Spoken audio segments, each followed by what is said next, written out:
भारत ने नेपाल की जनता को राहत पहुंचाने के लिए जरूरी सामान तेजी से भेजना शुरू कर दिया। विरोध प्रदर्शन के बाद नेपाल की अर्थव्यवस्था लड़खड़ाने लगी थी, दुकानों में सामान की कमी होने लगी और महंगाई बढ़ने लगी। लेकिन भारत से सामान पहुंचते ही हालात काबू में आने लगी। वहीं अब नेपाल ने जब खुलकर भारत के साथ जुड़ने की मांग की तो प्रधानमंत्री नरेंद्र मोदी ने भी ऐतिहासिक ऐलान कर दिया। इस खबर ने एशिया से लेकर अमेरिका और यूरोप तक हड़कंप मचा दिया। पश्चिमी देश भारत को धमकी देने लगे, चीन बौखला उठा, लेकिन नेपाल के लोगों ने साफ शब्दों में कह दिया, हमें भारत पर भरोसा है, भारत ही हमारा भविष्य है। अगर नेपाल भारत का नया राज्य बनता है तो चाइना की नींद उड़ जाएगी, चीन का बेल्ट एंड रोड प्रोजेक्ट ध्वस्त जाएगा। तो क्या है पूरी खबर बताएंगे, लेकिन उससे पहले यदि आप लोगों ने इस वीडियो को लाइक नहीं किया है तो अभी इस वीडियो को लाइक और हमारे चैनल को सब्सक्राइब कर दीजिए। तो चलिए वीडियो को शुरू करते हैं। दरअसल नेपाल की सरकार के गिरने और लगातार राजनीतिक अस्थिरता ने जनता को निराश कर दिया है। बार बार बदलती सरकारें, नेताओं के झगड़े और बाहरी शक्तियों का हस्तक्षेप, इन सब ने नेपाल की जनता का भरोसा तोड़ दिया। खासकर चीन और अमेरिका की चालों ने नेपाल को और अस्थिर कर दिया। चीन ने नेपाल को कर्ज और लालच के जाल में फंसाने की कोशिश की, लेकिन नेपाली जनता समझ गई कि चीन का मकसद भाईचारा नहीं बल्कि कब्जा है। अमेरिका ने लोकतंत्र और विकास के नाम पर वादे तो बहुत किए, लेकिन कोई ठोस मदद नहीं की। इन दोनों महाशक्तियों के बीच पिसते हुए नेपालियों ने महसूस किया कि सिर्फ भारत ही है जिसने हमेशा दिल से उनका साथ दिया, और यही वजह है कि आज मांग कर रहे हैं कि भारत उन्हें अपने देश में शामिल कर ले। भारत सरकार ने भी दुनिया को एक स्पष्ट संदेश दे दिया कि भारत कभी किसी पर जबरदस्ती नहीं करता, लेकिन अगर कोई देश अपनी इच्छा से भारत के साथ जुड़ना चाहता है तो उसका स्वागत है। यही संदेश नेपाल की जनता के दिल को छू गया है। भारत के लोग भी नेपाल के इस कदम को दिल से स्वीकार कर रहे हैं। भारत में हर जगह यह आवाज उठ रही है कि नेपाल हमारा पड़ोसी नहीं बल्कि भाई है। इतिहास गवाह है कि जब भी नेपाल में भूकंप आया, भारत सबसे पहले मदद लेकर पहुंचा। जब भी नेपाल पर कोई संकट आया, भारत ने अपना कंधा दिया। अमेरिका और चीन दोनों खुलकर विरोध कर रहे हैं। उन्हें लगता है कि अगर नेपाल भारत का हिस्सा बन गया तो दक्षिण एशिया की राजनीति पूरी तरह बदल जाएगी, चीन की महत्वाकांक्षा ढह जाएगी और अमेरिका की पकड़ भी ढीली पड़ जाएगी। लेकिन भारत का संदेश साफ है, हम दबाव में नहीं आते, हम सिर्फ रिश्तों की कद्र करते हैं। वहीं अब देखिए, जैसे ही विरोध प्रदर्शन रुका, उसके 12 घंटे बाद भारत ने बिना समय गंवाए अपनी चाल चलनी शुरू कर दी। ये चाल इतनी तेज, इतनी सटीक और इतनी रणनीतिक थी कि पूरी दुनिया दंग रह गई। मोदी जी का यह मास्टर स्ट्रोक इस बात का सबूत बन गया कि भारत केवल बयानबाजी नहीं करता बल्कि जमीन पर कार्रवाई करके दिखाता है। 12 घंटे बाद भारत की सीमाओं पर अचानक हलचल बढ़ने लगी।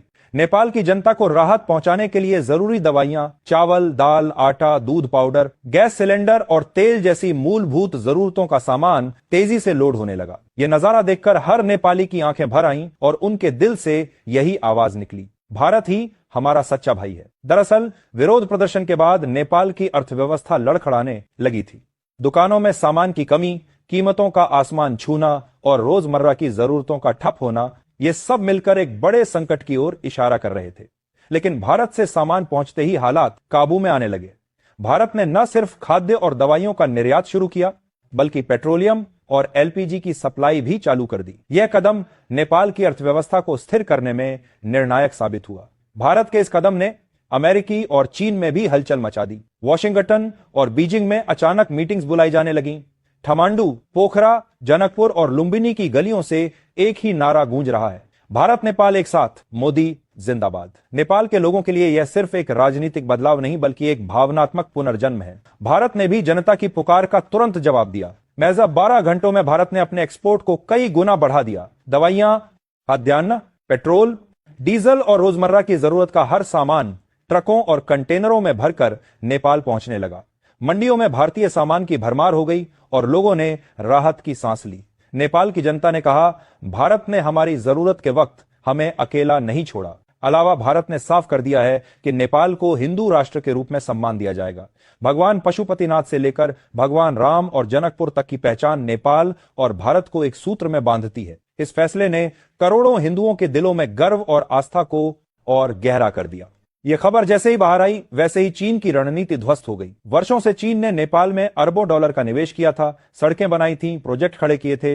लेकिन जनता ने जब करारों को ठुकरा दिया और भारतीय कंपनियों को प्राथमिकता देने लगी तो बीजिंग की नींद उड़ गई। चीन का बेल्ट एंड रोड प्रोजेक्ट ध्वस्त होता दिख रहा है और दक्षिण एशिया में भारत की पकड़ पहले से कहीं ज्यादा मजबूत हो गई है। आज पूरी दुनिया देख रही है कि भारत और नेपाल मिलकर एक नई कहानी लिख रहे हैं। यह कहानी सिर्फ राजनीति की नहीं बल्कि सभ्यता, संस्कृति और आस्था की है। इसके अलावा आपको बता दूं कि नेपाल की राजधानी काठमांडू से लेकर पोखरा, विराटनगर और तराई के छोटे कस्बों तक हर जगह भारतीय ट्रक पहुंचने लगे। जो बाजार कुछ दिनों से खाली और सुनसान थे, वहां अचानक रौनक लौट आई। दुकानों के शटर खुलने लगे, अस्पतालों में दवाइयां उपलब्ध होने लगीं और घरों के चूल्हे फिर से जल उठे। नेपाल के लोगों ने राहत की सांस ली और उनकी आंखों में कृतज्ञता के आंसू छलक पड़े। भीड़ ने भारतीय ट्रकों का स्वागत किया, फूलों की मालाएं पहनाई और सड़क पर ही भारत माता की जय और मोदी जिंदाबाद के नारे लगाने शुरू कर दिए। चीन और अमेरिका, जो नेपाल को अपनी रणनीति में फंसाने की कोशिश कर रहे थे, इस घटनाक्रम को देखकर सकते में आ गए। चीन ने अब तक नेपाल को निवेश और कर्ज के वादों में उलझाने की कोशिश की थी, लेकिन जब असली मदद की घड़ी आई तो चीन कहीं नजर नहीं आया। अमेरिका ने लोकतंत्र और विकास की बातें तो की, लेकिन उसके हाथों में सिर्फ बयानबाजी थी। जमीनी